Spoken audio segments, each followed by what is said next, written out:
many years from now, would you be willing to trade all the days from this day to that for one chance, just one chance, to come back here and tell our enemies that they may take our lives, but they'll never take our freedom!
Welcome to Anti-Tyranny News here on UCY.tv.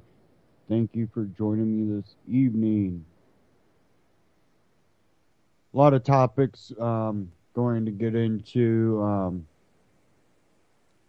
A man that was busted for red light camera tampering. His statement on all of it.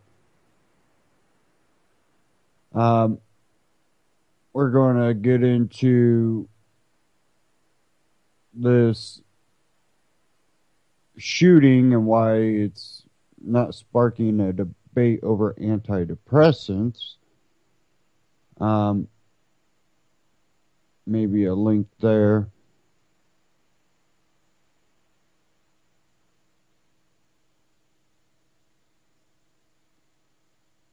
And then sorry, I'm having a couple issues I'm trying to fix here. Okay. Trump Hillary distant cousin, says genealogist.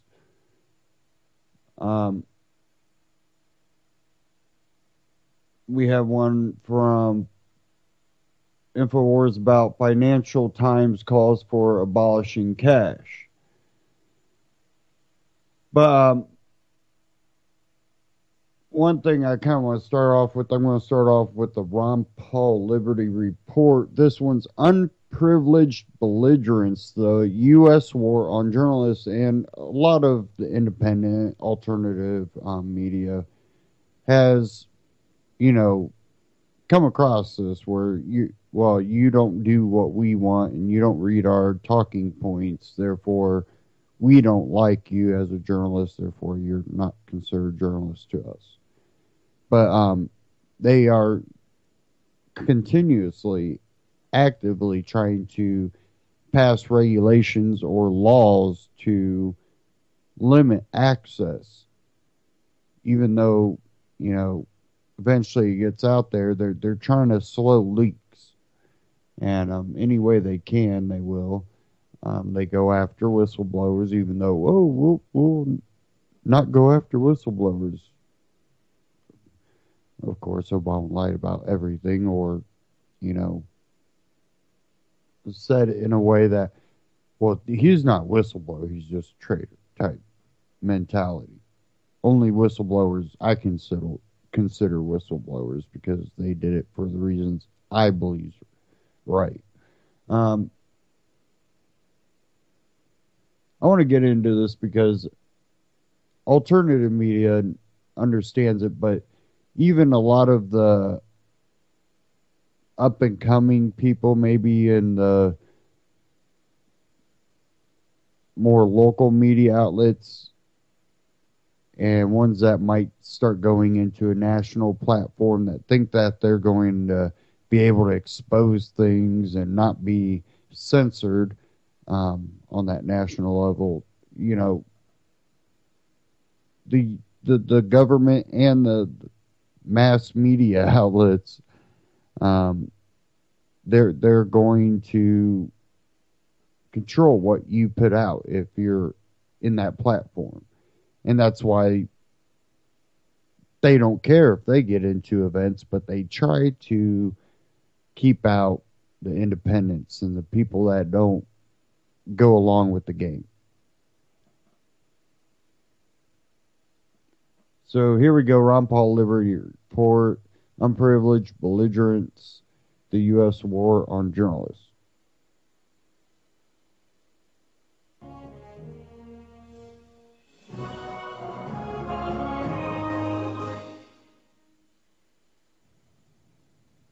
Thank you, everybody, for tuning in to the Liberty Report. With me today is Daniel McAdams. Daniel, good morning, nice to see you. Hi. Good. Recently, we saw a report come out from our Department of Defense, and it was a catching title, and I'm sure you saw it. They changed their manuals, and they pointed out it now allows for detention of journalists. It sounds rather suspicious. Of course, not too long ago, during the Iraq War, they had this program where they embed journalists. That always bothered me, you know. That has to be control, and if they don't print right, there's going to be problems.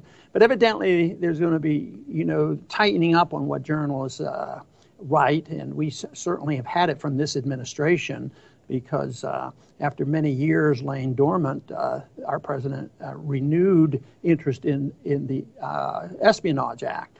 So what do you think is going on here? Is this brand new, or are they passing a new regulation, or are they writing a new law, or what? Why are they able to write this now? What does it mean? Well, what these are new guidelines for the Defense Department on how to handle journalists, and especially in the battlefield. And what it is actually is not a new law, but what it is a reinterpretation of existing law. And we were talking about earlier, it reminds me of what John Yoo did, where he reinterpreted the law to allow Bush to torture people. So they're reinterpreting the existing law to say that if a commander in the battlefield views a journalist as being a belligerent, it's vaguely worded, that person can be indefinitely detained by the United States. Isn't it interesting about the newspeak they use unprivileged belligerents? Yes. These are bad people, you know, and they have to be stopped. But they assured us, I think, in their release, or they're talking about this, is that the military personnel who will be enforcing this will follow the Geneva Convention. Oh, that's nice to know they're following. But they never mention in here that they'd be following the Constitution. And that tells us something, that this looks like more propaganda, control of propaganda. And of course, we know the propaganda and lies they tell to get us into wars. But then they have to have this ongoing process of making sure that people only hear what our government wants us to hear. Well, how they present it is, of course, in the most extreme way. They say we have to stop, you know, like the Al-Qaeda magazine, those kinds of journalists who recruit people to Al-Qaeda. They'll give you the most extreme example, and it's easy, I guess, to descend into hyperbole. But if you're a particularly effective critic of one of the Pentagon's wars, or one of the administration's wars, and you are winning hearts and minds to your position, might they not consider that to be a belligerent? And they more or less try to explain to them that you got to be careful when we're in a serious business, that when journalists come in, they might be, benefiting the other side, because journalists can't be trusted, and they may be plants, which I'm sure could be true at times. But do you think it ever happens the other way around? I wonder if we might not be the experts on planning journalists. I mean, we have our CIA in so many countries, and we orchestrate overthrow of governments and all these other things. So I think maybe our government actually knows a lot about what goes on when so-called journalists comes into a country. Well, there's a long and very well documented history of the CIA co-opting journalists and having them wittingly or unwittingly do their bidding. You know, it's from the Cold War on, and I'm sure continuing until the present. You know, there was a former editor of I think it was the Frankfurter Allgemeine Zeitung, who said that the CIA regularly planted stories in the European press and pressured them to run certain types of stories over others. And this is recently, so we can assume it goes on. And it's not hard for them to paint the story that, this is necessary. There are bad people coming in, they're spies. They're part of the war on terrorism, and we got to stop them. But the rule of law is unimportant to them, and it just means that they are going to control things. But it's been going on for so long, it's just a little more blatant right now to write it, and the commander has the decision-making power to do this, and all he has to do is be suspicious. They said he can interpret things broadly on who might be a spy, and if they follow up the rules of the NDAA, they can maybe not just expel them, maybe they can hold them. Who knows? And they don't distinguish between citizens and non-citizens. So it's just more. One lie gets us into a war. They have to tell a lot more to keep the system going. And that is a good point, because one of the things you mentioned when the NDAA of 2012 came out is that it was so vaguely worded to allow such a broad interpretation. It said, if you're aiding the enemy or associated forces, and that was never defined. And this is the same way. It's very vague, so it allows them to interpret it as broadly as possible. And also, you mentioned indefinite detention, but what about drones, too? Yeah, right. We picked out a few acts, whether it was NDAA or the Patriot Act, about calling them enabling acts, giving more power to the president. In a way, this enables the government to once again, oppress free speech and this sort of thing, and have more power without the rule of law. But, there's a propaganda war going on. Who would have ever guessed, with Russia right now? Who are the good guys and who are the bad guys? And there was an article about Russia that said that the anti-Americanism sentiment in Russia is growing. And I guess we shouldn't be too shocked about that. It's disappointing because it seems like we were doing fairly well after the end of the Cold War, and we were, the winners. And we actually did some trading. Isn't it sort of unbelievable, of all this arguing and fighting and wanting to kill, and then we pay rent for them to get us to our space station? It's really weird how that happens. But anyway, there was a precise incident that occurred earlier this year on none other than Fox News Network, dealing with this incident. And I wanted to read a quote from a general that was on Fox. And the significance of being on Fox is important because it has a big audience. It's a major general. He's significant, and this was broadcast around the world, of course. Now, this is what the general said. It's Major General Scales, and this is in quotes. The only way the United States can have any effect in this region, he's talking about Ukraine, and turn the tide, is to start killing Russians. Killing so many Russians that even Putin's media can't hide the fact that Russians are returning to the motherland in body bags. That's really not offering the idea of friendship to a country. It looks like they want a war. And, later on, the general justifies it. He says, we need to send more weapons to Ukraine. And I thought it was interesting. The Russians came back and, of course, dissented from this. But he says, isn't that interesting? The Russians say, isn't this interesting? They said that, they need to kill more Russians. At the same time, the general follows up and saying, our military is falling apart. We need more money. We need to rebuild the military. And it's stretched too far and they're worn out, which is true. So it sort of contradicts. It was sort of poking fun at the general. Well, one of the reasons why I wanted to include this in our discussion about unprivileged belligerence is that essentially what this quote-unquote general turned journalist is doing is exactly what the DOD says could result in an indefinite detention, becoming an unprivileged belligerent, right?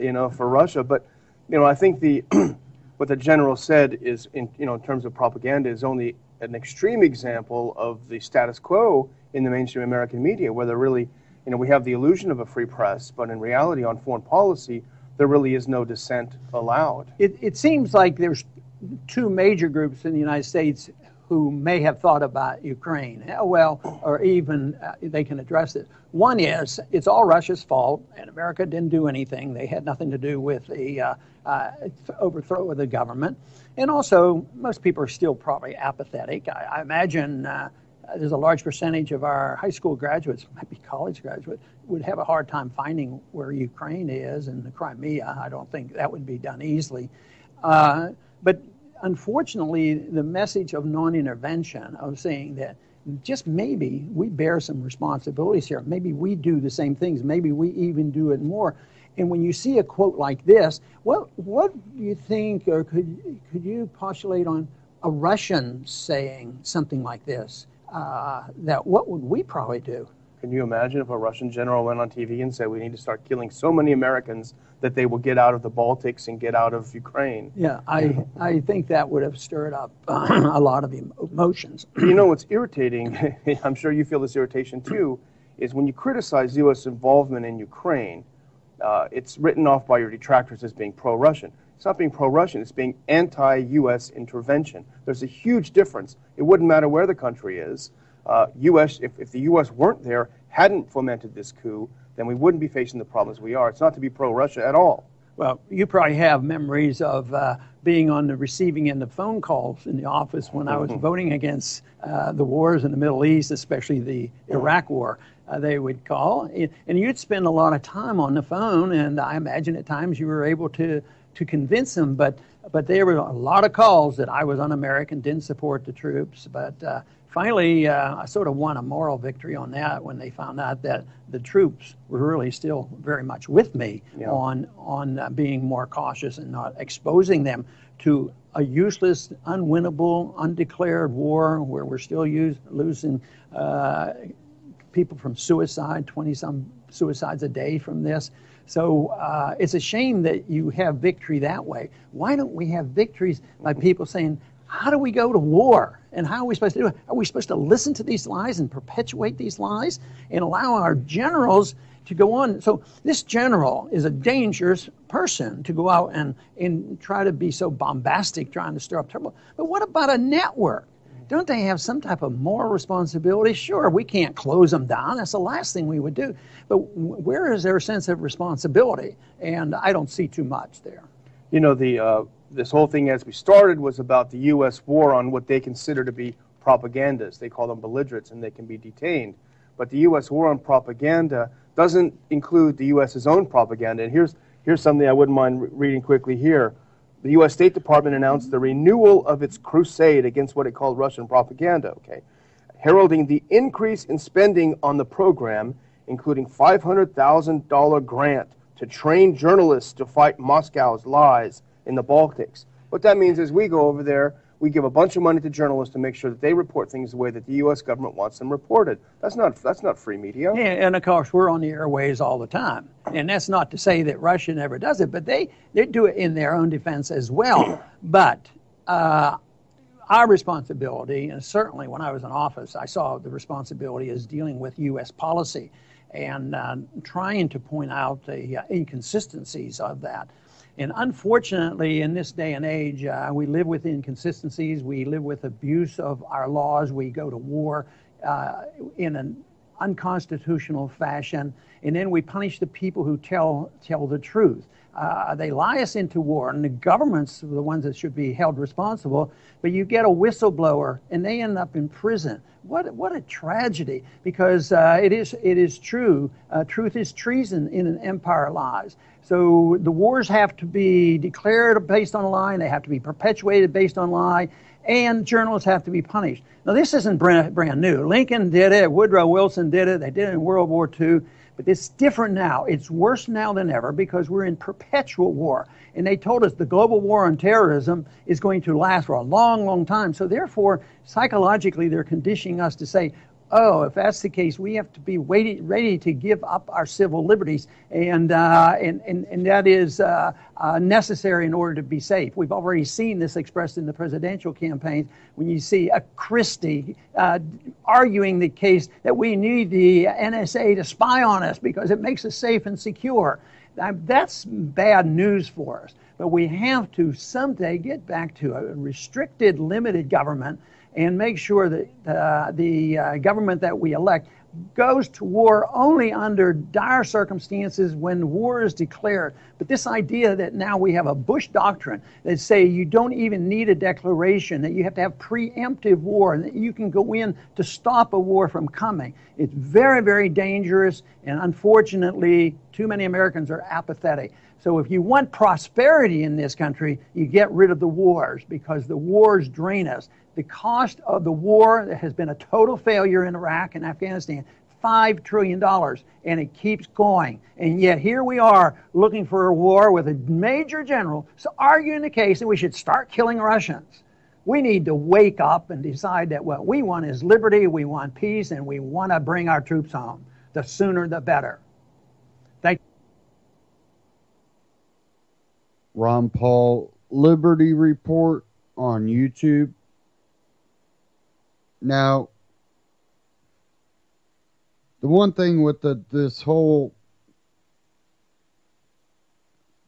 Defense Department manual for the detention of journalists indefinitely, if the military thinks they are sympathizing with or cooperating with the enemy, it's really touchy. Because basically how that could be conceived is if you cover the other side of the war, not from the U.S. side, but if you decide that you want to firsthand see what's happening on the other side of the enemy lines, and you expose that, wait, it's not what we're being told it is over here, well, then you could potentially be sympathizing or cooperating with the enemy. So when you look at that, it really is a control mechanism for their propaganda in war. But this also, if this ever comes to the streets of America, let's say they start pitting military on the streets. You don't think they can? National Guard is basically military, therefore you look at military on American streets. Yeah, it's possible. Look at Katrina. Then anybody covering the other side, meaning not the government side, you are basically sympathizing or cooperating with the enemy. So look at how it really could even be broadened. Definitely with all this speculation about, September being the month that we're going to have collapses. And, well, if any of that comes true, then you look at that, it could definitely be used to indefinitely detain journalists that aren't putting out their propaganda, meaning alternative media. And, talking about this, going around about some type of event in September, there's so many different theories out there. One, let's say that none of it's true. They are creating a condition to basically, even though nothing is expected to happen, the hyping of the fear will basically cause something to happen. And when you look at it, it possibly could just cause enough fear to make something happen. We see that the stock market reacts to fear. But, looking at the stock market, we had one here from AMTV about China's stock market. And he claims that it was an engineered collapse. Well, I think China kind of admitted to that.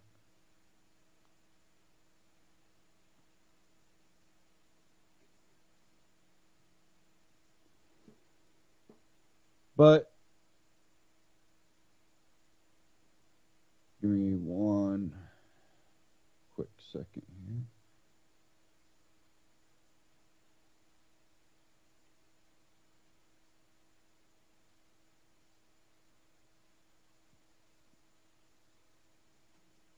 There was an article on August 25th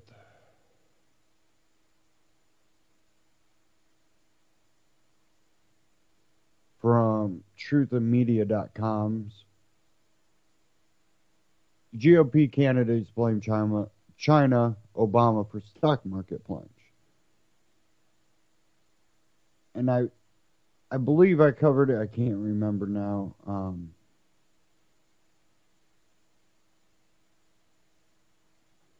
But I'll read a portion of it here. As U.S. stocks hit an 18-month low on Monday with the Dow Jones Industrial Average down nearly 600 points, several GOP hopefuls seeking the presidential nomination in 2016 weighed in on possible reasons for the plunge. The Dow dropped over 1,000 points within the first few minutes of trading, reminding many of the 1987 U.S. stock market crash referred to as Black Monday. In response, 13.9 billion shares changed hands on Mondays, marking the largest volume since 2011. The Wall Street Journal noted that some traders blamed the major drop on big investors scrambling for ways to protect themselves against losses outside the U.S., and that the decline triggered so-called stop-loss orders, which are designed to protect investors by instigating a sell once a stock falls to a certain level. Some GOP candidates, including Wisconsin Governor Scott Walker, blame the plunge on China. Walker released a statement blaming China's slowing economy and saying that he thinks President Obama should cancel his upcoming state visit because Americans need see some backbone from President Obama on U.S.-China relations.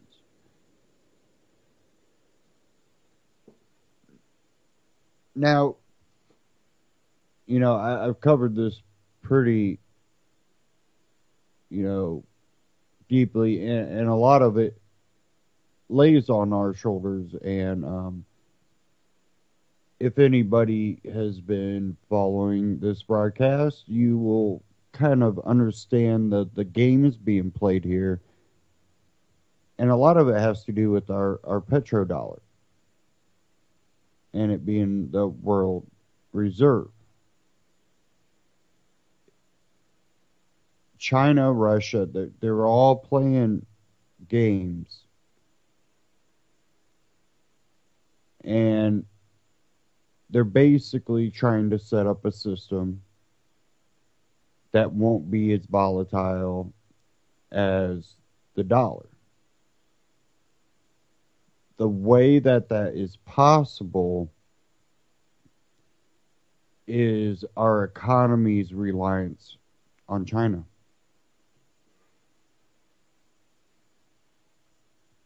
There's been a lot of companies that have moved out to China. A lot of what you buy is made in China.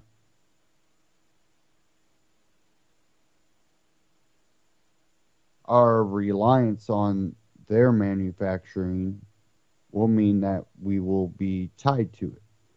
If we are the consumers and not producers, that's what you'll get. And there's nothing wrong with that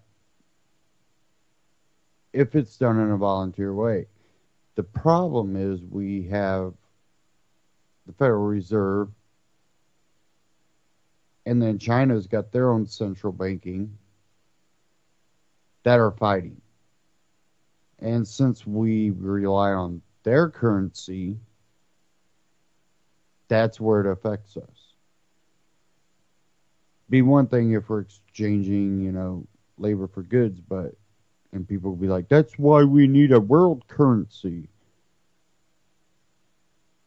Except it will still be manipulated. And you can see that how the Federal Reserve has manipulated it in the past when we weren't so heavily reliant on China. But yeah, now China can play a role in that because, well, our currency is pretty dependent on it being a world reserve currency and petrodollar.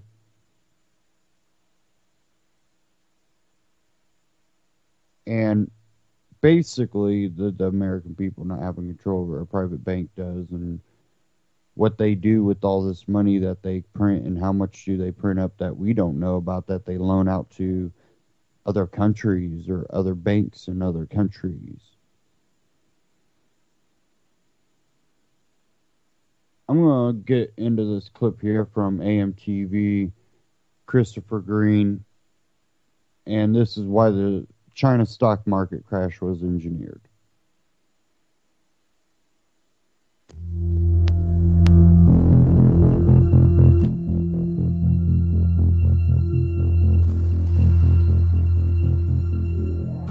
Visit our sponsor LiveWatch right now. Home security made easy. Plug and protect, do-it-yourself wireless technology. Save 40 to 60% from competitor systems. Patented ASAPer instant message and fast response make 27, 2015. Over the past couple of days, since the video, the last video we did covering Black Monday, the stock market collapse in Shanghai with the Shanghai Composite, the Dow Jones Industrial Average experiencing a 1,000-point drop, an anomaly, another flash crash like what we saw in 2010, I said a couple things. I made a couple very specific points. I said that there would be a radical, swift policy response coming from the People's Bank of China, which is exactly what happened post the collapse on Monday with a cutting, a slicing and dicing of their interest rates, I believe down a negative or another 25 or 50 basis points, something like that. I think it's like the fourth or fifth time they've cut in the past several months. And in addition to that, they lowered their bank reserve requirement. Now, there's also this expectation, I've been expecting for some time now, even though people called it outlandish and crackpot conspiracy theory, that there would be another round of quantitative easing in the name of quantitative easing 4 in the not-too-distant future, because the Federal Reserve has already lowered interest rates to zero. They've shot that last bullet, so the only thing they can do is to continue to bloat the balance sheet at the Federal Reserve, which currently stands at a $4.5 trillion plus, of which we can never, ever pay back, and basically strangleholds our children and future generations into infinity until the collapse of America. But I've also been paying close attention and really just observing the past couple of days. In fact, I shot a video on Tuesday, which we edited, but I never posted. Maybe we'll run some clips today, because sometimes I think it's more important to observe than it is to speak. And it's kind of funny because in real life, I actually observe a lot. In fact, I probably listen more than I speak, which is interesting probably for you to hear that, because I come on camera every single day and I spout my mouth and I speak. But I'm actually a careful observer. I like to see what's happening, what others are doing. I evaluate things. I have very much an intellectual type mindset. I'm a thinker. I'm a very deep thinker. So I've been observing what's been going on over the past couple of days. Now, the video that I didn't put out on Tuesday that I recorded, I said a couple things. That not only were we expecting a reversal, that was a video on Monday, a violent reversal, which we're actually getting. In fact, we're getting a rip-your-face-off rally today in the U.S. stock market. Oil up 7%. Some of the companies that have been very beat down, and I said this in the video that wasn't released, where I think there's some opportunities of a lifetime in the oil, natural gas, and energy space specifically. We're seeing names like BTU, for example, Peabody Energy, moving 50+% to the upside today.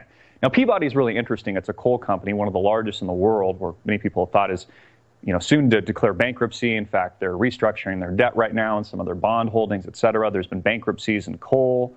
Obama's been speaking about coal recently. It's been really interesting because I watched one of the pundits on CNBC about a month ago recommend Peabody, saying it was a great opportunity. At the time, the stock was trading around $3.50, something like that, only to watch it drop precipitously to 99 cents. I mean, it just goes to show you these people have no idea what they're talking about. And also, there's just total and utter manipulation in the market itself. It's absolutely and totally rigged. The entire financial system is, of course. I've talked about this for years. It's an illusion. The whole money system is an illusion. The fact that we print dollars out of thin air and it's backed by nothing, not by gold, silver, commodities, anything, it's just our faith, is a total illusion. But what's interesting about Peabody is some notes came out recently. You have to file with the SEC. George Soros happened to take a position over the past several weeks. He dropped about $2 million into Peabody, which is a drop in the barrel compared to his total multi-billion net worth. But it's very interesting because coal is supposed to go away. Coal, Obama's been speaking about this, and George Soros, of course, the shark that he is, who just feeds on the dead carcass of this economic illusion as it is, very famous for making, I think, billions of dollars shorting the British sterling, the pound sterling in years past, just recently took a position feeding on the dead carcass of Peabody, BTU. Look up the stock ticker symbol itself. Since then, it has had a rip-your-face-off rally. It's up almost 50%, up 50% today in a single trading session. It's gone from 99 cents to breaking over $2 a share. It's just interesting because what people say, are going out of business, what's going to be bankrupt, you got Obama talking about it, is actually where the big money is moving into. It's one of the reasons I've talked about this over the past several months now, really since the beginning of the year. And I talked a lot about the oil collapse, how this was a weapon of war against our enemies like Russia and Iran. But this was actually presenting one of the greatest buying opportunities in your lifetime, in the history of the world, arguably, in some of these energy names. Whether or not it was the oversold oil patch, doesn't mean things can't go lower, but in my opinion, incredibly, dramatically oversold. Oil should be $65 to $75 a barrel, in my humble opinion. We're seeing a rip-your-face-off rally in that today, up 7% in WTI roughly, or Brent crude. So we're seeing all of this action, all of this movement, and I actually think that the sell-off really was engineered. And I'm serious about this. Just like the crash in 2008 was engineered, I think that this blip that we just saw was a Federal Reserve engineered market crash. I think this actually plays into their game plan. And I've been noticing things that kind of been creeping me out as I've been observing over the past few days. I've been seeing a lot of satanic symbols, numerology. For example, the Dow Jones Industrial Average closed a few days ago at one of its low points at 15,666. And the percentage point drop, you could also see 9/11, 9/11. And you might think, okay, that's just an anomaly. Let's not look too far into it. Well, I actually remember this specifically throughout the 2008-2009 crisis at the intraday low of the S&P 500. The intraday low, guess what it was 666. And I remember looking at this at my trading desk at the time. I was a broker. I used to work for Merrill Lynch. I was in the financial services industry. At the time, lived through the greatest crash of our lifetimes, where I got a lot of my experience. I talk a lot about this today. I remember looking at that and just it having a profound effect on me. And so that was the intraday low. And since that intraday low of 666 on the S&P 500, the Dow Jones, the S&P more than doubled. And I'm now seeing the same numerology, the satanic numerology now. I've seen it not just in the Dow Jones Industrial Average and 9/11, 9/11, again, the Illuminati like to communicate with each other. I've also been seeing this across other stock prices. I've been seeing the numbers again and again. And I've also just been getting this creepy feeling regarding just what even's coming out in the media. A reporter who was shot and murdered yesterday, which I have really, honestly, no interest in reporting on, because the mainstream media is failing to talk about the fact that the guy that killed the two white people, because they're always talking about race. It's only CNN and, the bullshit liberal media that's talking about race. They're missing the point and the fact, although I think it's just a crazy person, but they're missing the point because they always bring up the race card, that the guy that shot these two white people, I believe a gal and a guy, reporters, was a black gay male. So he was black and also gay. But the only thing the Obama administration can come up with and the bullshit mainstream media is that it's a gun problem. It has nothing to do with the fact that the guy was black or gay, this liberalized transgender cut your dick off society. It's just a gun problem. Yet when it happens in reverse, in Ferguson, or we have a white cop tragically kill a black kid, or there's white on black violence, then it's a race issue. Then there's riots in the streets. Then you have people looting and setting ablaze buildings in places like Ferguson. But not when it happens and the perpetrator is a black gay guy who goes out and just is a crazy person. I mean, it has nothing to do with race, just like it has nothing to do with race when it's the white on black crime, just like it has nothing to do with the fact that the guy was black killing white people. It's just the mainstream media spins it because they have a racist agenda and a racist narrative to pitch, which is exactly Obama's agenda as well. He uses these events to basically push his agenda. Why? Which is why he always comes to the gun issue anytime something like this happens. It's why they're pushing the division, the divisiveness, and the overt racism, courtesy of Barack Obama. So I've been observing a lot in recent days. Also, I think that there's a common misconception lately, a false narrative, we'll call it, where there's been a lot of blame on China. That, the reason we're having all these problems and the stock market crash is because of China. Because China blew a bubble, and the evil communist Chinese, even though it's like communist capitalism over there, they're the culprits. The country we're going to go to war with, and we're already at war in the not too distant future, but we're already at war with now. That's why they're running all these war games with our another great friend, actually, enemy, in the name of Russia. But there's this false narrative being pitched that it's China's fault, that, that's the reason that global commodities have been crashing, and that, their growth expectations weaker than what we expected. That's why the U.S. stock market is collapsing. That's why we have all these problems. They're to blame. Well, that's just a bullshit, convenient, false narrative. The culprit to blame here are central banks. It's the Federal Reserve specifically. It's policy specifically. Ben Bernanke, Alan Greenspan, Janet Hoare-Yellen, that represents these Illuminati interests, basically, these corporate interests. They're responsible. They're the ones blowing up these magnificent bubbles that pop. They're the ones creating all this volatility in the market, these, downward price moves followed by intense volatility to rip your face off on the upside like what we're seeing today.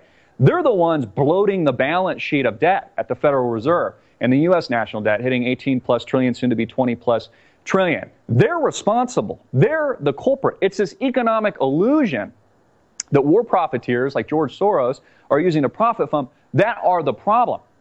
It's HFT trading, these nanosecond computers, this algorithm that is the problem. It creates all this price instability. You can't match a buyer to a seller. It's these hedge fund managers that make millions and millions, if not billions of dollars a year. They don't pay taxes. That's the freaking problem. It's our government that's the problem. It's these bank bailouts. That's the problem. It's these criminal politicians. That's the problem. It's these banksters that are the problem. It is the Federal Reserve specifically that is the problem. So it's only a convenient false narrative being pitched by the mainstream media. Oh, it's China's fault. Yeah, that's the reason for the economic collapse. Yeah, that's the reason why America is in the toilet. So they can, of course, build us to war, which is exactly where this is headed. So, it pays to be an observer sometimes, just to honestly kind of sit back and watch and see what's happening. These Iran negotiations have only proved that the United States is a very weak player on the international stage. The fact that the People's Bank of China has devalued the yuan, which should be no surprise to us at all, because, again, that is the new world reserve currency. This all plays into global economics, the global power structure, and also the forthcoming war. This is economic instability. You see, the East is threatening the economic illusion that the West created out of thin air. And the West doesn't like it. These war profiteers don't like it. George Soros doesn't like it, although he's, laughing all the way to the bank. Our politicians don't like it. The banksters don't like it.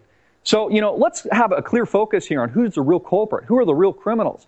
What's the real problem? It's not China. It's the Federal Reserve. It's these policies. It's these criminals in Washington, D.C., people like Hillary Clinton that blow up their email server and run through, all these emails that shouldn't be coming through her personal server. Those people are the problem. These are the freaking criminals. It has nothing to do with China. It has to do with central bank policies and the fact that the East is now threatening the West's dominance. But, we only have ourselves to blame.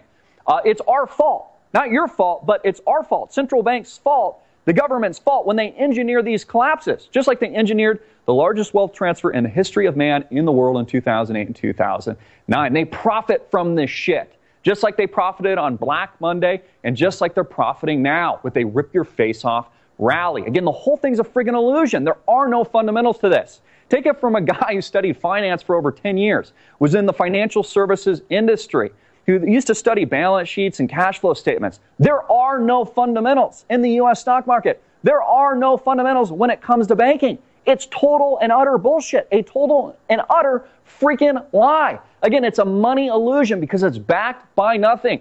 People like Ron Paul have said it for years. They're absolutely 100% correct. And it's the gosh darn truth. Get it out everywhere, make it viral, hard hitting it in your face, and click the link below to support our sponsor.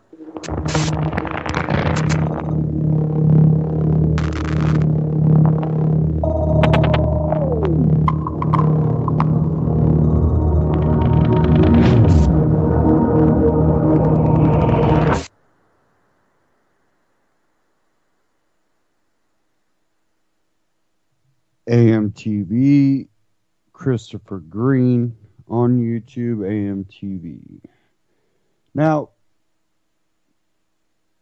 you know, we have a lot of, unsustainable things that are going on. And I think the way our currency wars are going, I think the U.S. dollar as a world currency is under serious threat, and they may want to go to war over it. I really don't know when it comes to that. But they are basically preparing for instability, and I think they're kind of coming to grips with they're not going to be able to stop it. So I think everything's fair game. And I also think that's why we're seeing Bernie Sanders and Donald Trump. Basically, you have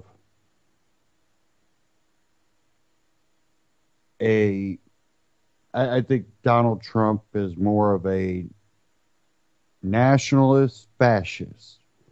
And I see Bernie Sanders as a nationalist socialist.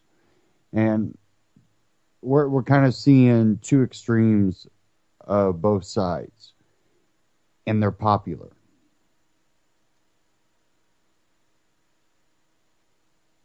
And you see the way the country is right now.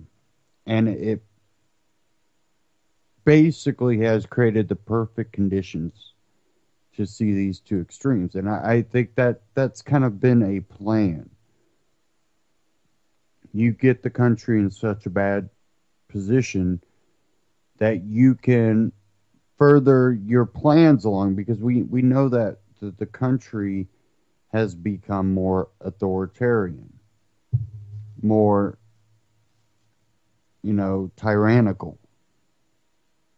The next step is to either go, the fascist or the socialist, communist way.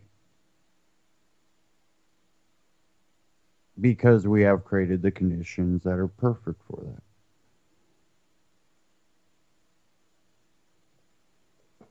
And if you look at history, a lot of the rhetoric that comes out of either Sanders or Trump's mouth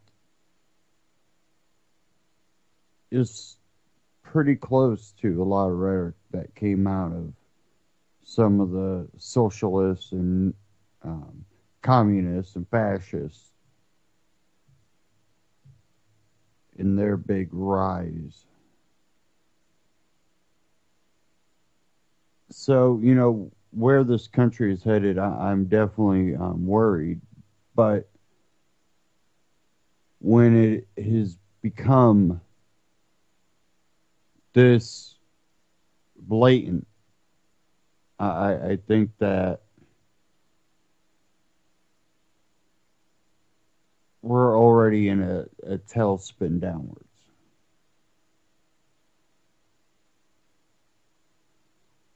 Okay.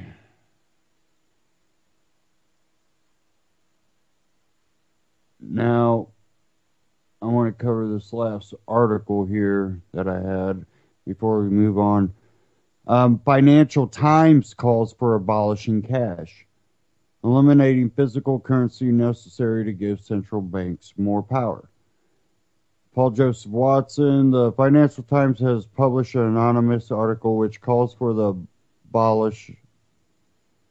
abolition of cash in order to give central banks and governments more power, entitled "The Case for Retiring Another Barbarous Relic." The article laminates the fact that people are stockpiling cash in anticipation for another economic collapse, a factor which is causing a lot of distortion to the economic system, meaning you're not giving them cash back. The extent of cash, a bearer instrument with a zero interest rate, limits central banks' ability to stimulate a depressed economy. The worry is that people will change their deposits for cash if a central bank moves rates into negative territory, states the article. Complaining that cash cannot be tracked and traced, the writer argues that abolition would make life easier for a government set on squeezing the informal economy out of existence. Abolishing cash would also give governments more power to lift taxes directly from people's bank accounts, the author argues, noting how value-added tax, for example, would be automatically levied and reimbursed in real time on transactions between liable bank accounts. The writer also calls for pushing people who use cash by making users pay for the privilege of anonymity, so they will remain affected by monetary policy. Data banknotes would lose their value over time, while people would also be charged by banks for swapping electronic reserves for physical cash and vice versa. The article echoes an argument made by Kenneth Rogoff, former chief economist on the International Monetary Fund, who has called for high denomination banknotes such as the $100 euro and $500 euro notes to be phased out of existence. As we previously reported, Rogoff attended a meeting in London earlier this year where he met representatives from the Federal Reserve, the ECB, as well as participants from the Swiss and Danish central banks. The issue of banning cash was at the forefront of the agenda. Last year, Rogoff also called for abolishing physical currency in order to stop tax evasion and illegal activity, as well as preventing people from withdrawing money when interest rates are close to zero. The agenda to ban cash was also discussed at this year's secretive Bilderberg Group meeting, which was attended by the Financial Times chief economist commentator Martin Wolf. Former Bank of England economist Jem Levis penned an article for the London Telegraph earlier this year in which he said a cashless society would only be achieved by forcing everyone to spend only by electronic means from an account held at a government-run bank, which would be monitored or even directly controlled by the government. In the UK, banks are treating the withdrawal of cash in amounts as low as 5,000 euros as suspicious activity, while in France, citizens will be banned from making cash payments over 1,000 euros from Tuesday onwards. The withdrawal and deposit of cash over the amount of 1,000 euros will also be subject to ID verification. There is no more egregious anti-liberty economic policy imaginable than banning cash, writes Michael Krieger. Of course, if cash were involuntarily ended, there would be a surge in demand for physical gold and silver, which would then necessitate a ban on those items. Then the cycle of economic and financial tyranny would be complete, and crawling your way out of it nearly impossible. You can check that out on Infowars.com. And this is a very, very serious thing to ban basically bartering. And they've stated this as their goal multiple times. So don't ever think that it's impossible.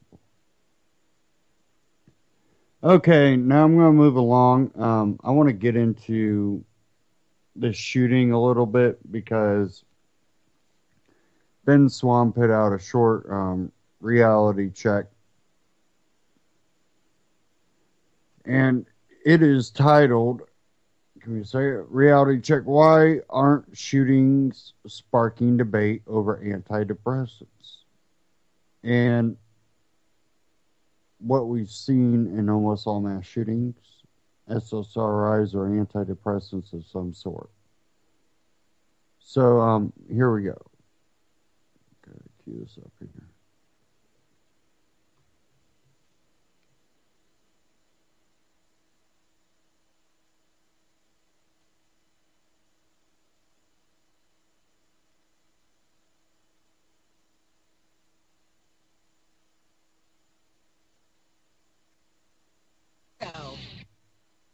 The crime scene tape was still up in Roanoke, Virginia, when politicians began calling almost predictably for tougher gun control laws. So here's a question. Why is it always a discussion about guns and not about mental health and mood-altering prescription drugs? This is a reality check you won't see anywhere else. Well, in response to the Virginia TV shooting, the usual voices began talking about the need for more gun control without knowing any facts regarding the shooter or how he got that gun. Without question, Vester Flanagan, the man who carried out the killings of Allison Parker and photojournalist Adam Ward, was disturbed, though the extent of which we do not know at this time. But what we do know is that as we watch these high-profile shootings continue to grab headlines, there are important links that are being missed or even ignored. Take the Charleston shooter, Dylan Roof, who Flanagan referenced in his manifesto sent to ABC News. You know, politicians and media talked about the gun he obtained to carry out that church shooting. And they've talked a lot about the Confederate flag. But something else has received very little coverage. According to CBS News, earlier this year, cops searched Roof after he was acting suspiciously inside a Bath & Body Works store. They found orange strips that Roof told officers was Suboxone, a narcotic that's used to treat opiate addiction, one that has reported a history of causing violent episodes in some users. And there is much more. Go all the way back to 1989. 47-year-old Joseph T. Westbecker, just a month after he began taking Prozac, he shot 20 workers in a Louisville, Kentucky factory, killing 9 people. Prozac maker Eli Lilly later settled a lawsuit that was brought by survivors. And there's more. 1998, 15-year-old Oregon school shooter Kip Kinkle, who opened fire in his school cafeteria, he was on Prozac. 1999, Columbine killer Eric Harris was taking Livox. Also in 1999, Conyers, Georgia school shooter T.J. Solomon, he was on Ritalin. 2007, Virginia Tech shooter, he shot and killed 32 people. He was on antidepressants and was taking Prozac. 2012, Colorado thief James Holmes was reportedly heavily hooked up on prescription painkiller Vicodin, and he took a cocktail of antidepressants just before his shooting spree.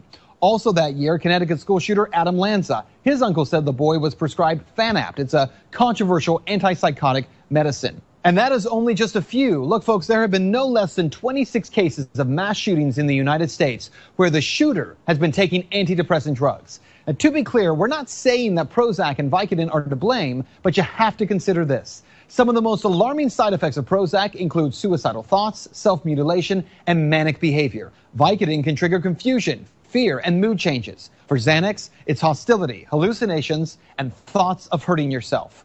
So what you need to know is that the use of these antidepressants in America, it has skyrocketed. Right now, 1 in 10 Americans take them. 4 times as many as did in the 1990s. And while millions of people do not suffer violent episodes, the drug makers warn that some people may and do. So when politicians want to have a national discussion about gun control after one of these shootings, if we're being honest, shouldn't we want to have a national debate about what these drugs might be doing to the minds of some people who already suffer from mental issues? That's Reality Check. Let's talk about that tonight on Twitter. Now, I want to go even farther and talk about the simple fact that we look at mental health in this country in a completely different way. Everybody seems to have a damn mental health problem. When you are different than the next person, you have a mental health problem. If you can't sit down and read book after book after book and fill worksheet after worksheet after worksheet out, you have a mental health issue.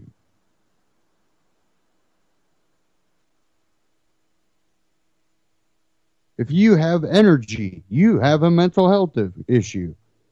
If you watch what you eat, you have a mental health issue. If you don't watch what you eat, you have a mental health issue.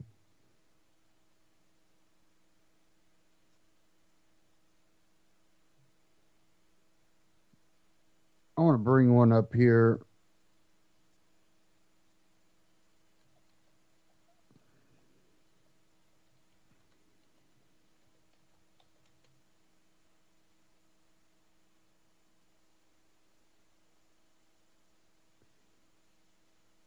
Give me a second. It's Drudge Report, so it might take a second to load here. Sometimes it does, depending on how busy it is. It's been 7 o'clock.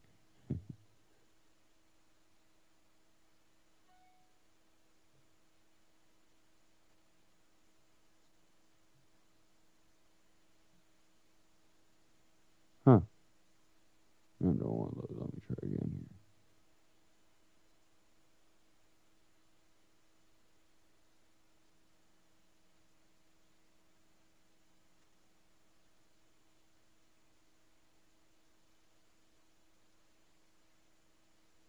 Huh. There it goes. For some reason it was acting a little weird there. Now I gotta find it.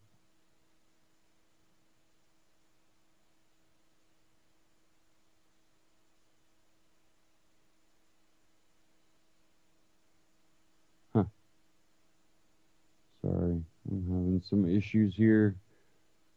Or rather, Drudge Report might be having some issues.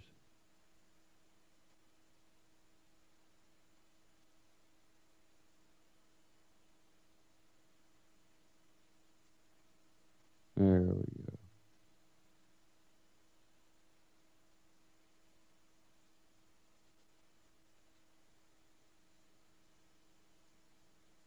Again, now I gotta find it.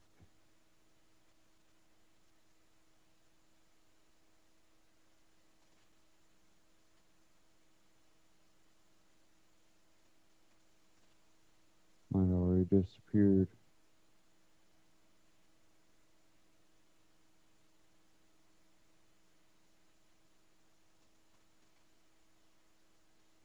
Looks like it might have.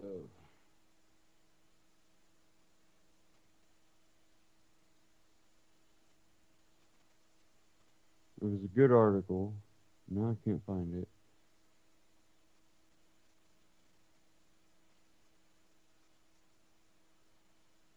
Let me try find it here. Drudge Report is acting a little weird.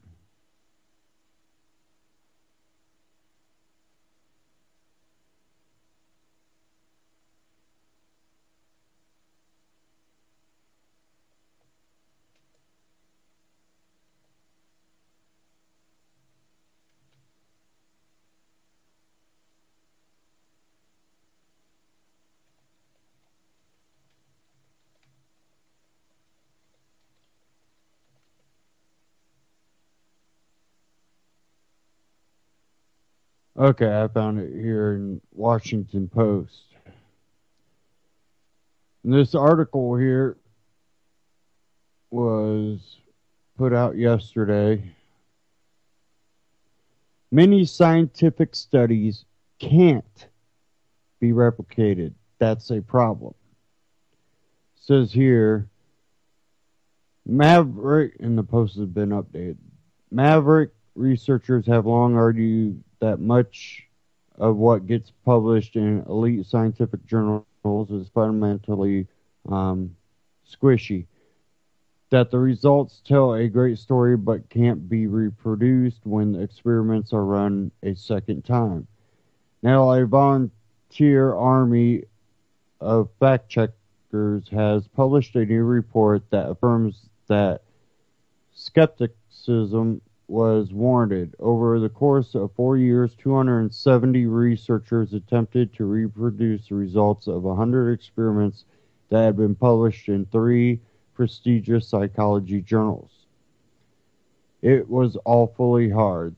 They ultimately concluded that they succeeded just 39 times. That's out of 100. The failure rate surprised even the leaders of the project, who had guessed that perhaps half the results wouldn't be reproduced. The paper, titled Estimating the Reproducibility of Psychological Science, was published Thursday in the journal Science. The sweeping effort was led by the Center for Open Science, a nonprofit based in Charlottesville. The center's director, Brian Nosek, a University of Virginia psychology professor, said the review focused on the field of psychology because the leaders of the center are themselves psychologists. But it says here, despite the rather gloomy results, the new paper pointed out that this kind of verification is precisely what scientists are supposed to do. Any temptation to interpret these results as a defeat for psychology or science more generally must contend with the fact that this project demonstrates science behaving as it should. The phenomenon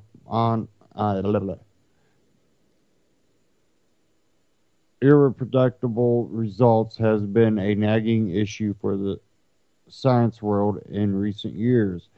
That's partly due to a few spectacular instances of fraud, such as when Dutch psychologist Diederik Stapel admitted in 2011 that he had been fabricating his data for years. A more fundamental problem, say Nozick and other reform-minded scientists, is that researchers seeking tenure, grants, or professional acclaim feel tremendous pressure to do experiments that have the kind of snazzy results that can be published in prestigious journals. They don't intentionally do anything wrong, but may succumb to motivated reasoning. That's a subtle form of bias, like unconsciously putting your thumb on the scale. Researchers see that what they want and hope to see, or tweak experiments to get a more significant result. Moreover, there's a phenomenon on production or publication bias. Results are naturally eager to publish significant results rather than null results. The problem is that by random chance, some experiments will produce results that appear significant but are merely anomalies, spikes in the data that might mean nothing. And it goes on, but it really is something, because, you know, we if you look at psychology anymore, you know, questioning authority. I would hope my children question authority. But I'm also going to, you know, let them know that until they can survive on their own, they're just going to have to do what I tell them to do. And a lot of times also just explaining the actual reason does a lot. But all what they test on kids also ends up bleeding into the adult world. Ritalin, ADD, and stuff like that used to be something they only diagnosed children with. Why? Well, because it was easier to get the parents to go along with, look, they'll have a problem if you don't hurry up and give them these pills. Now, many adults, a lot of the kids that have grown up on these pills, on stronger pills, on multiple cocktails of these pills. Not helping the issue, a lot of times making the issue worse. When a lot of what they were originally prescribed pills in the first place was normal children. Being a normal child in today's society potentially will get your kid diagnosed with a mental disability or illness. And it's sad because there are, people out there that do need help. But they're just kind of grouped in with the others.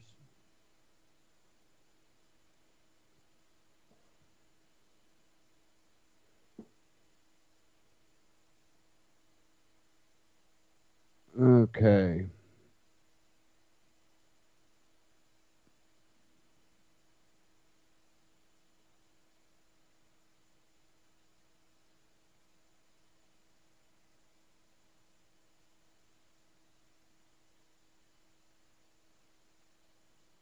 Give me a second here.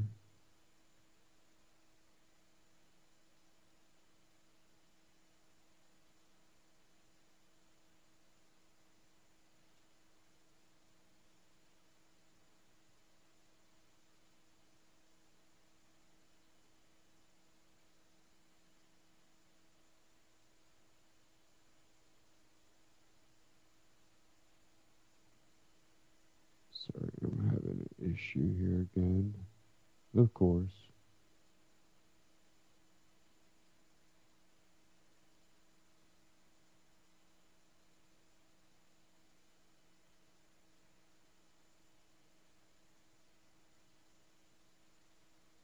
Come on.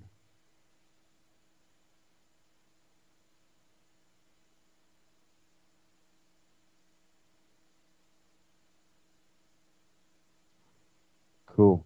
Now it's coming up. I had one here from Reason.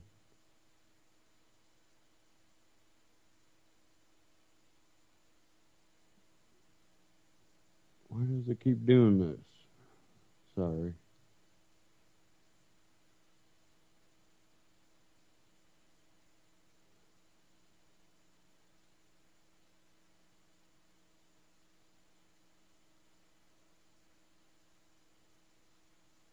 There we go. And this is Uber and the Great Taxi Cab Collapse. Now, there's a lot of cities and even the taxi unions that are definitely trying to get Uber outlawed. A lot of misinformation going out about Uber. They'll use one circumstance of someone getting robbed or a claim of a rape and fail to mention a lot of the problems that taxis have had. But a lot of this comes back to the regulated monopoly. Monopolies aren't supposed to be allowed in America.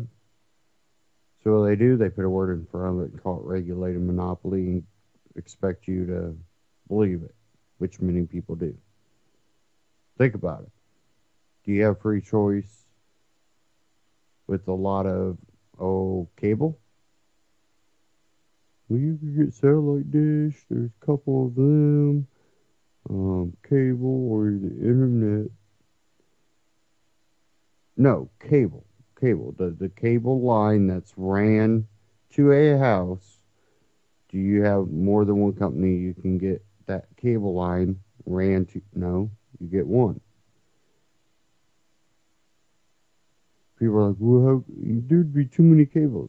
Well, no, there's been a lot of examples of poles where each company tries to efficiently run their company, where they're given the greatest customer service. Their repair guys are on time, very, very good. A lot of people, when they call a cable company right now, they might have to wait 3 days. What are you going to do? Call a different cable company? So, there's ways to make pools where the companies all have to pay so much in for the main, running of the cables. And there's basic maintenance that each of those companies share in to keep the lines running. Then the lines to each house. The maintenance on the boxes. The customer service when people have issues. The maintenance people showing up on time, showing up fast. All that can be controlled by each individual company. So, there are ways to get around having to have, 14 different cable lines run for each company to be able to operate. But that's even different than, taxi cab. And again, a lot of it too comes back to the government and, taxation and controlling. So Uber kind of gets hit from all sides. But this from Reason TV. Uber and the Great Taxi Cab Collapse.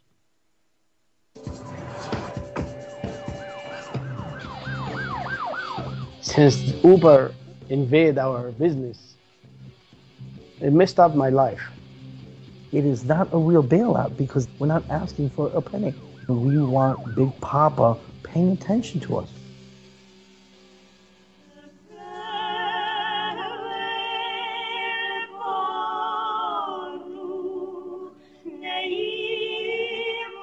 When Andrew Murstein hired pop music star Nicki Minaj to headline his son Matt's bar mitzvah, it was an unusually conspicuous flaunting of wealth by one of New York City's leading taxicab magnates. Newsweek estimates that Minaj might have been paid as much as $500,000 for the gig, which entailed taking a personal photo with every single prepubescent boy in attendance. Andrew Murstein's vast wealth derives from a shrewd decision that his grandpa Leon made 78 years ago. In 1937, New York City issued what ultimately amounted to 13,437 taxi medallions, a special kind of license that conferred the exclusive right to drive a cab in the Big Apple. And Leon Murstein bought one for $10. And then he bought several hundred more to rent out to other drivers. Over the next 75 years, the price of those medallions climbed from $10 to over $1 million. Ultimately, all that value that's built up in the medallions comes out of passengers. Josh Barrow is a reporter at the New York Times who covers the taxi industry. Fares are higher than they would otherwise be able to be because you have to limit the number of people using these taxis. Over the years, the city tried periodically to break the medallion cartel to make life easier on the riding public, but to no avail. And then in May of 2011, a new company rolled into town. Welcome to Uber. A reliable ride is always just minutes away. Let's get one. These are all the cars in your area and how close they are. For roughly 2.5 years after Uber's arrival, the taxi industry kept thriving. In November 2013, Medallion Financial, the publicly traded company that's run by Andrew Murstein, saw its share price hit a 13-year high. But as more and more Uber cars took to the streets, the stock plummeted, ultimately losing about half of its value. The average number of trips taken in a cab each day has fallen, and average fare box revenue has fallen. The front of this taxi garage in Brooklyn is jammed with parked cabs because the company that runs it can't find enough drivers to hire. They'd all rather go work for Uber. It really is remarkable how these monopolies that couldn't be broken for decades were broken so quickly, but I think it was because of Uber moving first and basically saying, we're going to show people how this can be different, and then we'll have the fight about whether we want that different thing.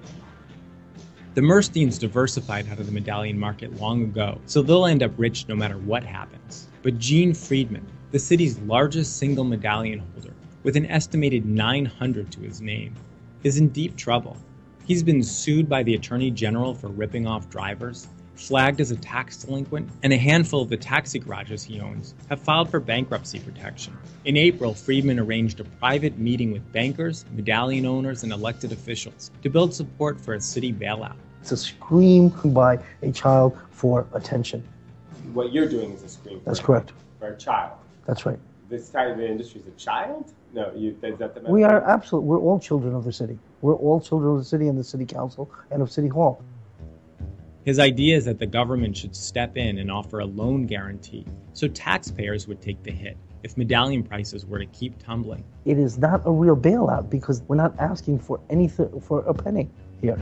The problem is that the city is guaranteeing a repayment on a medallion loan at a level exceeding the actual market price of a taxi medallion. Then the city is going to be left on the hook for millions and millions and conceivably billions of dollars in lost value on medallions. Now, what people like Gene would say is that there's just a temporary disruption in this market. It's like 2008 after the financial crisis. And if the government just steps in and acts as a guarantor, things will go back to normal. But that's not what's happening in the taxi space. There's an actual solvency problem here, which is that the real value of a taxi medallion has declined because you cannot generate as much profit off of a taxi medallion as you used to be able to.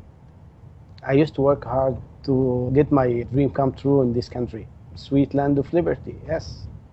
Ala Khalil is an Egyptian immigrant who spent years driving someone else's cab, about 90 hours a week. In 1994, he'd finally saved enough to make a down payment on his very own medallion, which cost $178,000. Between 94 and 2013, it was a really good life. Since Uber invaded our business, it messed up my life. Less fares to the airports.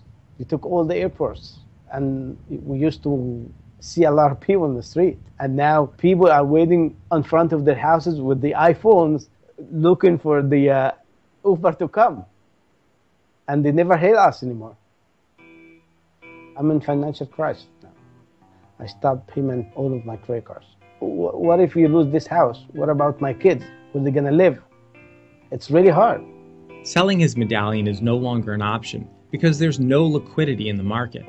Nobody even knows what a medallion would sell for at this point, because in the past 4 months there hasn't been a single sale, just 5 bank foreclosures. They're going to strip my medallion. If I don't pay like 2 months, they take your car while you're sleeping inside. The people I would worry about are these individual cab operators who own one medallion, who tied up their life savings in the medallion. It's sad, and I think that there are real people who got hurt here. But again, I would remember that the value in those medallions was not free. Value in those medallions came out of elevated prices paid by consumers of taxi rides. Ala Khalil wouldn't be in so much trouble if he hadn't treated his medallion like a cash register over the years. As its price soared, he took vacations, bought an expensive house and a luxury car. Overall, he borrowed an additional $300,000 against its value. I refinanced the medallion too many times. I mean, like 3-4 times. Every time I needed money, I go and pick up like $50,000, $40,000. It was a lot of money in the medallion. Now I have nothing inside. This is an argument for why you shouldn't create a medallion system. Not every city exposes small investors to this business of making big bets in public policy. And we should try to build our economy not around the government creating extra opportunities for people to make those sorts of unwise investments. Uber has been unequivocally good for taxi customers. And as even Khalil acknowledges, it's also been good for many drivers. It's a good opportunity for immigrants, yes, because they're gonna find a new job and fast and make money fast. My nephew is an Uber. He's been here like 5 years now, and he makes as much as I make now. I'm happy for him. But I'm not happy for my family.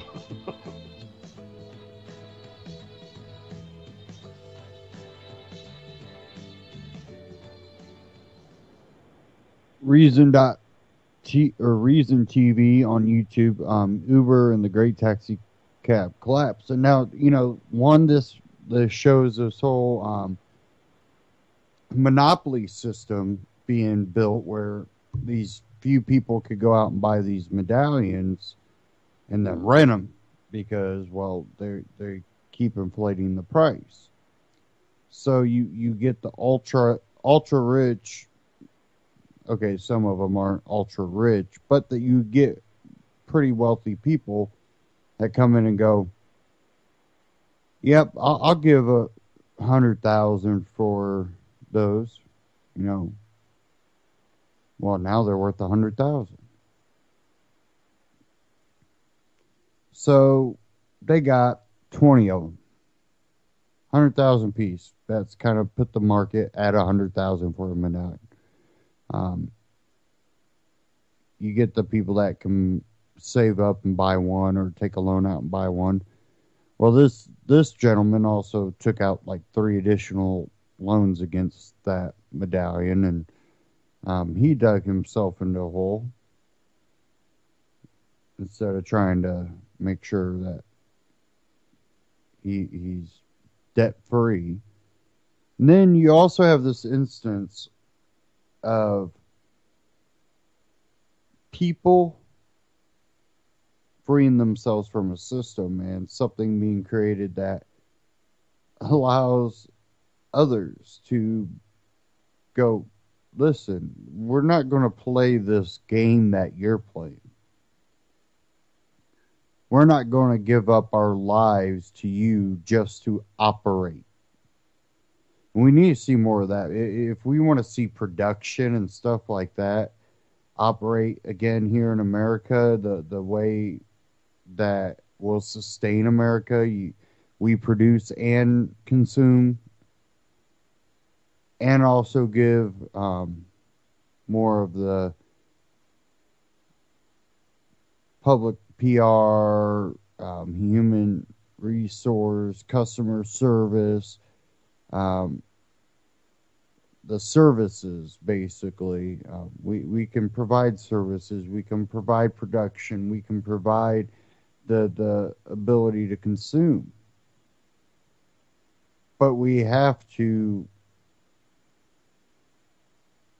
start leveling this out if we expect to try to survive through a devaluing dollar and the global market looking to get away from the dollar as the world reserve. People keep talking about China has a lot of our paper. Listen, they got so much gold, they don't give a crap about our dollar. That's something people don't want to understand.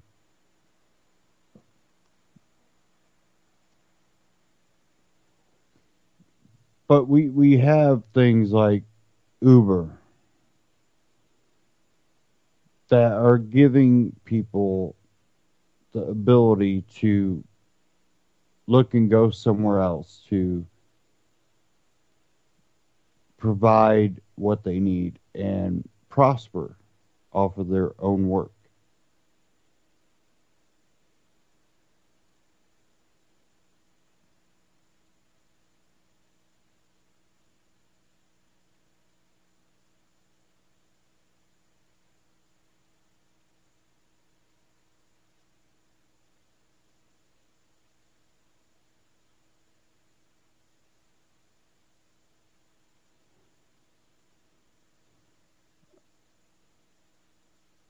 Okay,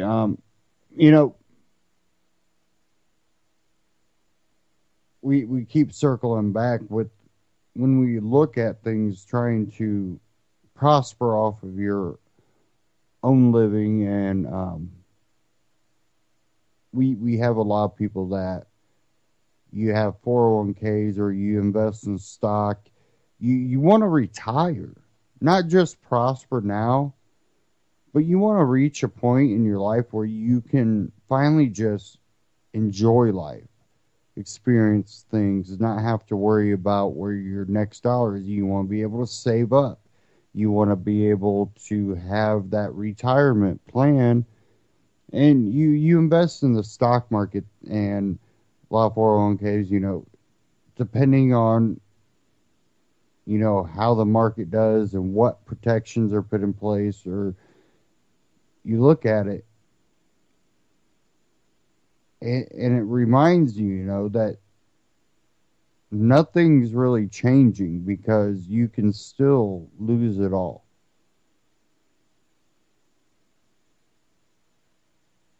You have to sell off before it bottoms out, because it could bottom out and not ever get back up to where it was for 20, 25, 30 years. You don't know. It might take 15 years. You're going to retire in 5. If something major happens, you need to sell before it bottoms out.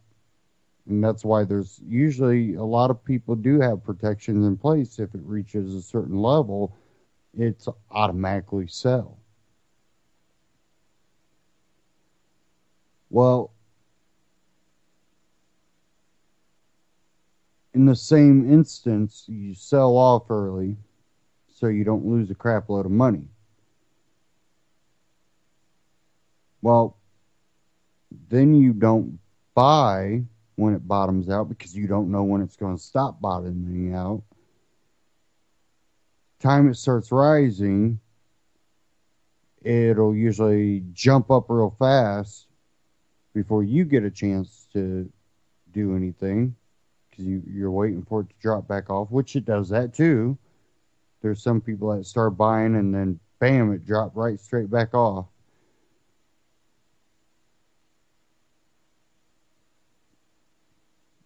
It's really kind of just as good as a scratch-off ticket.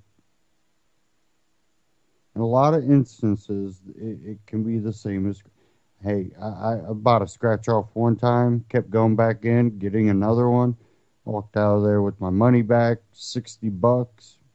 I was pretty happy. All I spent was a couple bucks, and before you knew it, I walked out of there with 60. Then a lot of times you just lose your ass.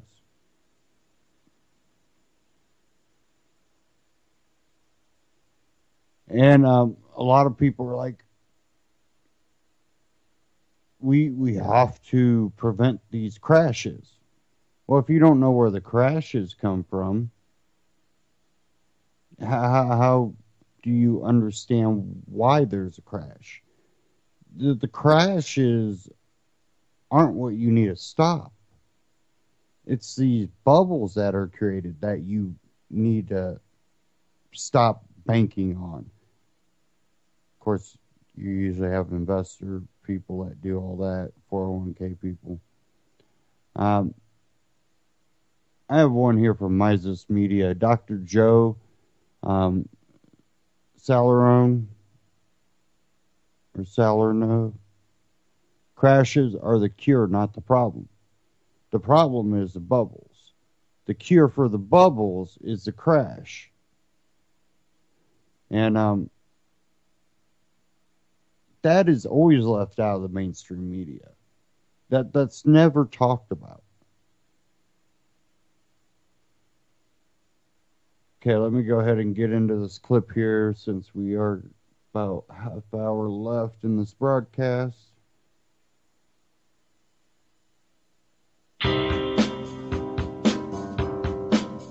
Welcome back to Mises Weekends. I'm your host, Jeff Deist, and this weekend we are talking about last Monday's mini crash in the equity markets.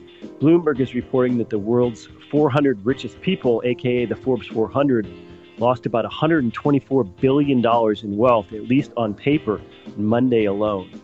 So here to talk about what we should make of all this and whether deflationary crashes are actually the cure rather than the problem is our own Dr. Joe Salerno. So if you're interested in markets, stay tuned for a great interview.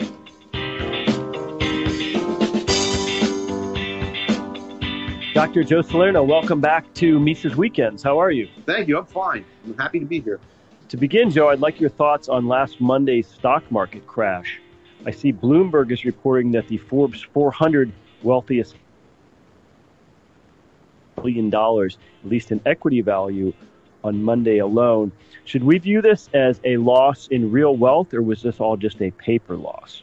It was paper wealth. It's false wealth that has resulted from the zero interest rate policies of the Fed.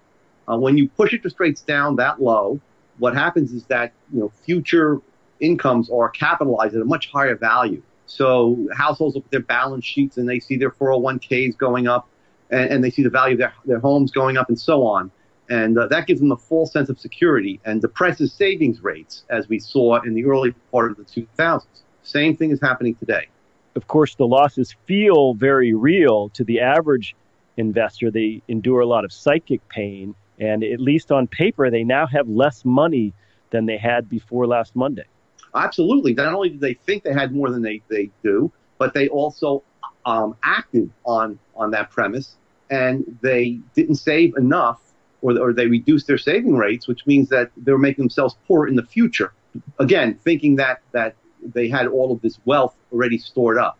It's interesting, Joe, that the financial press correctly identifies Monday's mini crash as a deflationary event of sorts, but they never want to talk about the inflationary monetary policy that led up to the crash itself, that led equity prices to be overheated. In other words, for a bubble to burst, there has to be something that inflated it in the first place. Yeah, well, the problem is twofold. One, mainstream economists have convinced journalists and so on that that inflation is a simultaneous increase in all prices in some sense, that it all happens at once. But as Austrians, we know that's not true, that it happens step by step, that it affects first one sector, then the next sector, first housing, and then maybe equities and so on, and eventually affects prices of everyday goods that we purchase. And number two, there's a problem because Milton Friedman, for example, has sort of banished, he has a lot of influence, and he's banished the whole idea of asset inflation from a vocabulary. That's starting to come back now. But when people talk about inflation or deflation, they're only referring to the prices of consumer goods or wholesale or producer goods. They never look at asset markets anymore. And that's because of these theories that were developed by Keynes and then later by Friedman. Joe, deflation is routinely characterized as a monster to be slayed, something that monetary and fiscal policy has to fight against.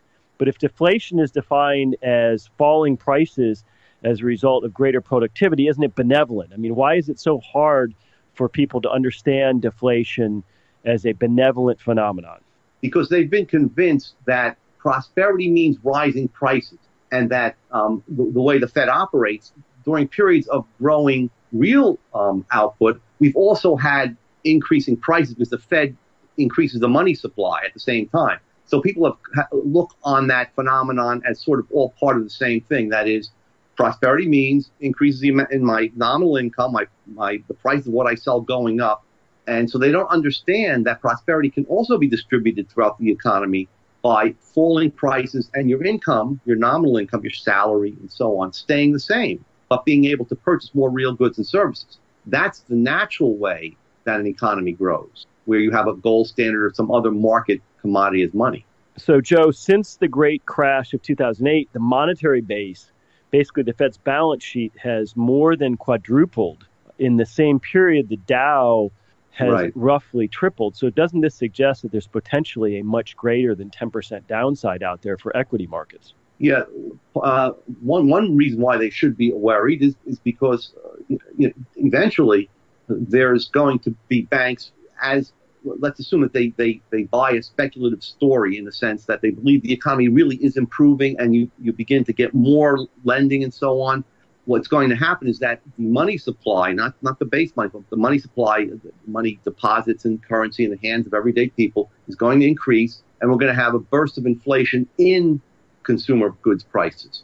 And so the Fed may react to that by beginning to sell off part of its balance sheet. That is to get rid of the mortgage-backed securities and so on. And at that point, who knows what's going to happen to the housing sector. Joe, do you think Monday's crash puts to rest any possibility that the Fed will raise interest rates in the fall? I saw something very interesting. William Dudley, the president of the New York Fed, yesterday said that it does put it in doubt that they'll raise interest rates, or it makes the case less strong for raising interest rates. But a guy named Dalio, who is the head of a hedge fund, billionaire, mentioned that he sees maybe them raising interest rates very, very, 25 or 50 basis points, but then going ahead after that and using that as a cover to continue QE, that is to bring in another round of quantitative easing in which they go crazy and begin buying up assets and expanding the balance sheet again. So he sees them carrying through on what they said, but in a way that really is neutralized by what they do after that. That is implementing another round of quantitative easing. I find that very plausible. Joe, people watch what the Fed does and what it says because they want to get some predictive value out of it, right? What they want to do is time markets, but there's so many billions of inputs involved in any particular stock market, and so many billions of individual actors across the world. How should we view this idea of market timing and the tremendous knowledge problem that goes into any attempt to succeed at market timing? Okay, the Austrians stress that the unit of analysis in economics is the human being and the human decision. And we know that human decisions and actions depend on expectations about the future. And those expectations are very volatile, or they can be very volatile, especially in a period of monetary disequilibrium that we have today. So what happens is that, yes, there's going to be certain movements or certain trends, but we don't, and as Austrians, we know that a bubble can't last forever. But there are a lot of stories out there that drive the bubble, what Brendan Brown calls speculative stories. And one of those stories came to an end today. Came to an end this week, of course, that the Chinese economy was so strong. And recently, we know the story about commodities continually going up, and the U.S. having a miracle in shale oil and gas. That came to an end, too, as commodity prices have tested new lows. Bottom line is that you cannot time, because you cannot predict the changes in expectations that people go through during a period of monetary disequilibrium. Well, you bring up China. Can we put to bed once and for all this myth that when a country devalues its currency, it can somehow create generalized economic prosperity by doing so? Yes. In fact, what's happened there, though, is, people are blaming China in some sense for taking a shot in the currency war. But really what happened was that its currency was losing value. They were actually holding the currency up. They were buying up their own currency, which is the opposite of what they were doing in the past when they bought up U.S. dollars to keep the value of the dollar higher. So all they did was they unhinged it from the peg. I mean, a peg is a price control, and they allowed it to drop 2%. Whereas, for example, if you look at the euro for a while dropped by about 10 to 20% against the U.S. dollar, and other currencies have dropped against the U.S. dollar, and no one has really complained about that as being a part of the currency war. So China was just, that's not the problem with China. The real problem with China is that from 2009 until this year, it's been increasing the money supply on a yearly basis by 15 to 30%. And that has caused a tremendous bubble in the stock exchange and real estate sector and so on. And just in the last year, they decreased the rate of growth in the money supply to 10%. So as Hayek's pointed out, when an economy becomes adjusted to a very high rate of inflation, even if you cut back that rate of inflation or rate of monetary growth to something that's lower, like 10%, which is very high, you begin to get the beginnings of what we might call a recession, okay, and financial disarray, and that's what you see in China. But shouldn't we cheer the fact that China is no longer engaged in price fixing by pegging its currency to the dollar? Yeah, I mean, in fact, we wanted them to stop keeping the value of the dollar up. We told them to stop price fixing number of years ago. We put pressure on them. The IMF put pressure on them. And now that the tendency of their currency is to drop, suddenly everybody's up in arms about what China has done. Well, I applaud what they've done. Given that we have national fiat currencies, which are each controlled by their own nation's central banks, they're different commodities, and they should fluctuate in value against one another. It tells the truth about their actual values. So when a country or a central bank purposely sets out to devalue its currency, isn't it just, in effect, shifting wealth from savers to exporters? Yes, and that's only in the short run, by the way. As you devalue your currency, obviously, what you're doing is you're printing up more of your currency and putting it into circulation to drive down the value of your currency. Now, if exchange rates change first, and they usually do, so the value of your currency goes down, you do give a boost to your exporters at the expense of your consumers at home, who have to now pay higher prices because your currency is cheaper. But eventually, that's offset by the fact that prices rise in your country as a result of the greater amount of currency in circulation. So in order to keep boosting exports, you have to inject new money into the economy again and again to keep the currency depreciating. And so you get into a circle of inflation. Joe, one last question for you. At our event earlier this year in Stamford, Connecticut, both David Stockman and Jim Grant were talking about the importance of the federal funds rate. And Stockman calls it the single most important price in the entire economy. And for those unfamiliar, we're talking about the overnight rate at which commercial banks borrow from each other for liquidity purposes. Can you talk about the systemic effects that flow throughout the entire economy when the Fed engineers or suppresses the overnight federal funds rate? Yeah, yes, because the interest rate is part of every price. Okay, our economy is a structure of prices that incorporates time.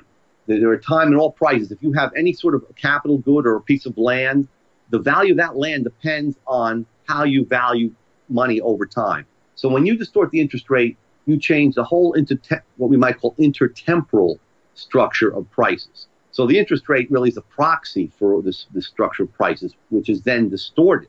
And that's what James Grant's point was, and he was quite correct. What has to happen is that the Fed has to step back and allow interest rates to adjust to what we Austrians call their natural level, which will reflect the actual profits or long-term profits being earned in various production processes. Right now, the economy is over-financialized in the sense that it's finance and interest rates that are driving the economy rather than the other way around. The real economy, entrepreneurial investments, and so on should be what drives the values of stocks, bonds, the height of interest rates, and so on. Dr. Joe Salerno, I really appreciate your time today, and thanks for coming on the show. Ladies and gentlemen, you have a great weekend. Mises Media on YouTube. And I'm thinking that for some reason that did not even play through. I think my audio is messing up here.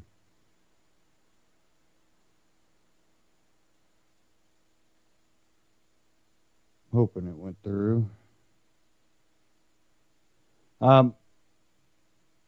When we look at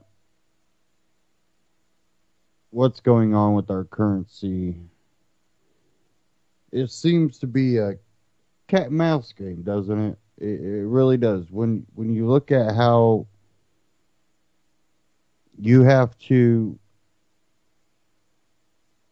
ask for more money because prices go up.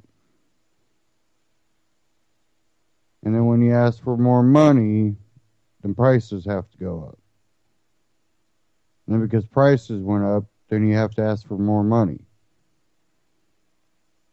And there's value being lost, because if you can't ever get enough money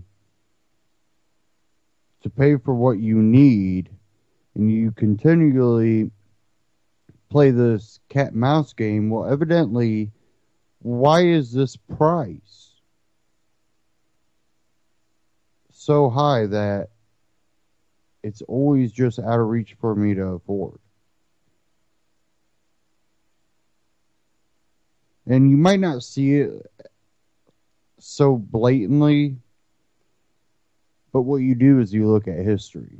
You look at what people were able to do when they were working hard. You know, save up a couple years, buy a brand new car. Save up for 5, 6, 7 years and buy a house. Cash. These weren't college educated people. These people didn't spend, hundreds of $1,000s in college. These were people that got into the field that they were going to get into. Whether it be working on cars or working in factory or supervising or, retail, whatever you decide to get into and you learn from a young age, your college was, you were in that field. You had to learn this stuff if you wanted to move up. Now we have people that come in with these college degrees, and because they have the college degrees, they automatically want this position. And I don't want to knock people that go to college saying that they're unintelligent, but I have ran into quite a few people that were in college since high school. They might have worked a job for 6 months. And they go to college, get these degrees, and come out and think they're geniuses. And their egos always get the best of them.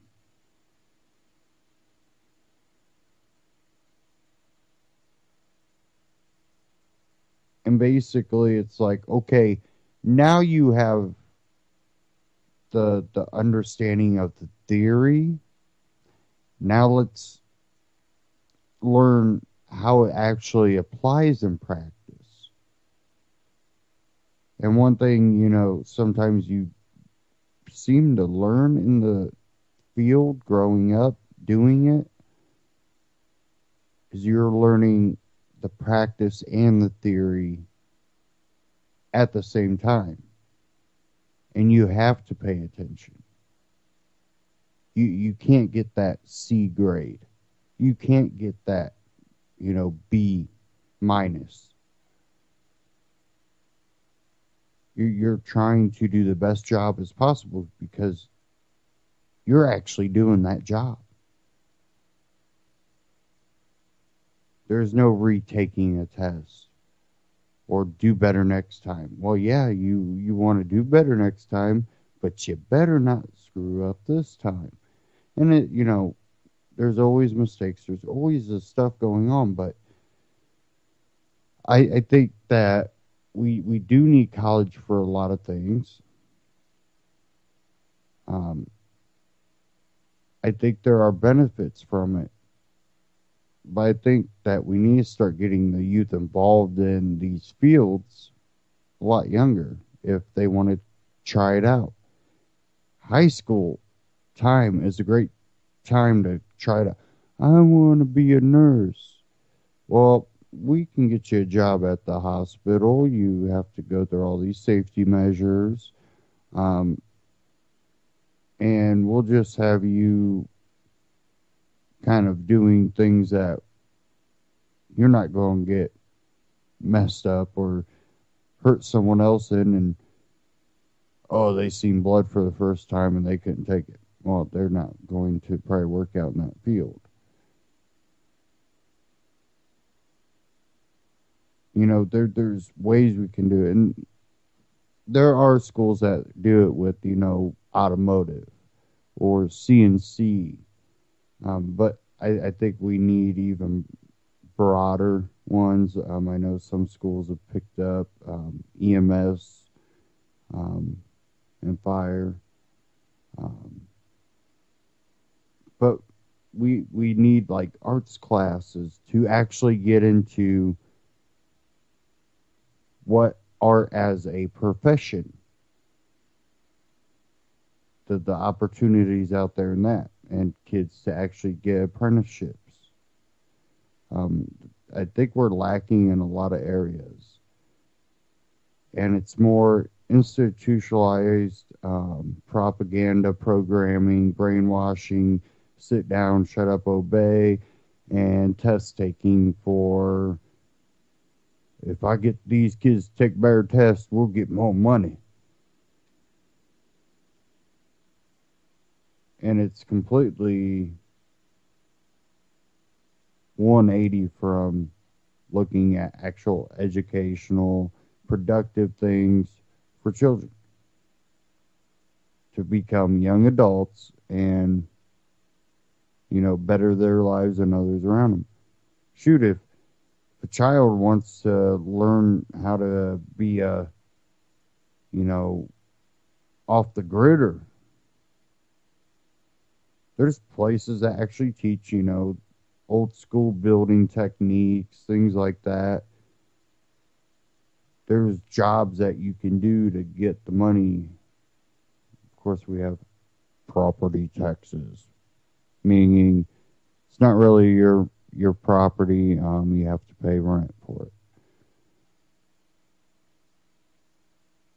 And, you look at things like, what is that, History Channel, Mountain Men, one of them, Eustace Conway, which have a few people I know that they worked with him when he was fighting about his structures that were built to the standards that they built them way back when. And he still has to do things that bring in money to pay that property tax. And, living off the grid in a way is freedom, but you'll have that property tax to remind you you're not quite free yet. So, there's things we can do, ways we can really give the youth the ability to prosper. And, that's why I say homeschooling is probably always the best option. People are like, well, it's not the best. I understand, where a lot of people come from, but I think that if we're going to make a change, I don't think we can keep using excuses. I think society needs to grab the reins and start steering themselves. We a lot of libertarians will spout libertarian ideas, but that's about as far as it goes. There's others that actively work the system. And, the people like the mountain men, the people that try to live off the grid, these people are actually probably doing more for mankind than anybody. Because you look at these people that have never really been in nature, without someone helping them, whether it be food, electricity, or power, or clean water, or housing, they can't do it.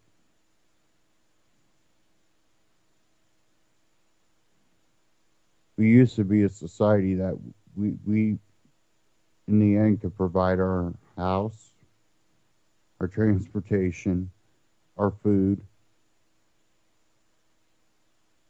and a lot of comfort things. And that doesn't mean you have to. It means that you at least know the basics. And I think that's something that I've been seeing a lot more people trying to teach, even when it comes to like fishing and things. It seems to be coming back. And hopefully it gets even stronger. Thank y'all for tuning in and have great weekend and tune in here on White House. Great broadcast. Up next.